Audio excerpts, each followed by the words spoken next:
thought the mic issues were once and for all sorted, but no. My GoPro has succumbed to the previous long-standing and still current issue when using an external mic. The thing was, it just worked for about 2 weeks, no problem at all. And I didn't really give this issue much of a thought.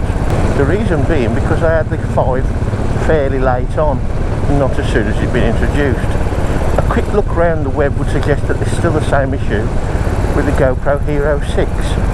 You can go and search on the web exactly what to do, but this is the bottom line. Switch off your quick capture in the menu via the preferences in your GoPro. Switch the camera on with the side button with a short press. Then record on and off with the top button. That way you will get sound all the time. The snag to this is, of course, the camera is on all the time, so thus using more battery power. Now, roughly at best, you're going to get about an hour out of one battery on high settings. That's continuous record. The beauty of doing it the other way, you could last several hours more by going on and off as and when required. So it's not a perfect fix, even though it's generally accepted, I think, that the GoPro has the best picture quality out of, well, if not all, several of the popular action cameras. I might look at trying one of the Ghost 4Ks from Drift. It's got a Sony sensor, and with the internal battery power and the optional extra battery pack module thing, you're looking at about 5.5 hours, maybe a bit more, record on the highest setting, which is akin to the old original GoPro.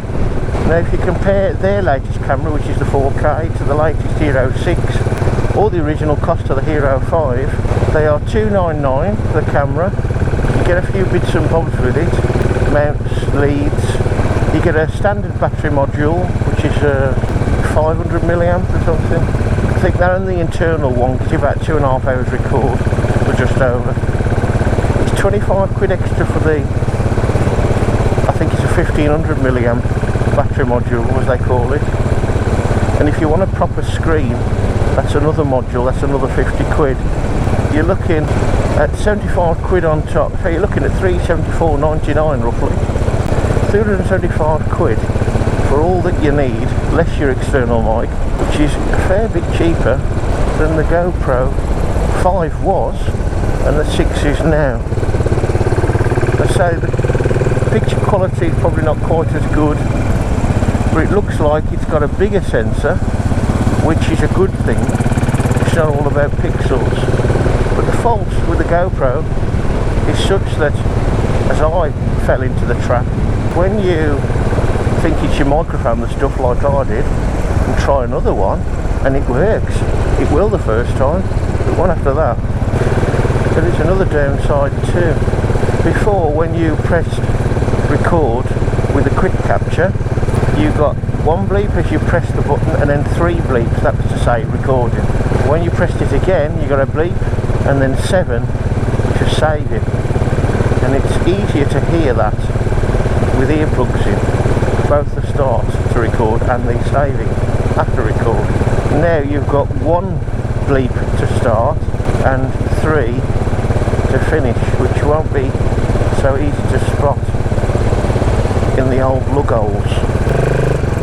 I'll say one thing for the new way of doing it though, it's a lot more instant because you're not powering down and powering up the camera all the time. What I did learn was doing it with a quick capture, give it a couple of seconds after you've pressed the record button. Otherwise, the first bit of the things that you said, or sound effects or music, were chopped off. But GoPro seriously need to rethink their cameras. The first thing they've got to do, as all of GoPro users who use an external microphone know, is junk that adapter. Because whilst the GoPro does tick many boxes, and at the end of the day, the first thing is picture quality. If that's poor, it's no good to me. Then of course sound quality, and using external mic gets around to an extent a lot of the issues, wind noise again to an extent. Smelly to music, built-in music. I suppose what we all think, they've done this adapter to just increase the pennies coming in an easy way. The thing is though, it's one of those boxes that's sort of half unticked now. Add that to a few other things and you'll start to think elsewhere. No doubt I think most of the money for GoPro, their profits is from all their accessories. That's the trouble when you've got a non-standard mounting system which has been around for years in the screw fed, the bottom of cameras, for tripods and other things of course, but that's where it started. When you do your own thing, you're for always messing about with all the bits you've got to get the bits for what you want to do with the camera. So folks, I've gone and ordered a Drift Ghost 4K with all the bits and pieces, less a sucker mount which I want to just remembered, all for what, 35 quid less than a standard Hero 5 when they come out. Now I've had some things that I could have got away with for a while, and I haven't bought a memory card yet, but that was the same with my GoPro anyway.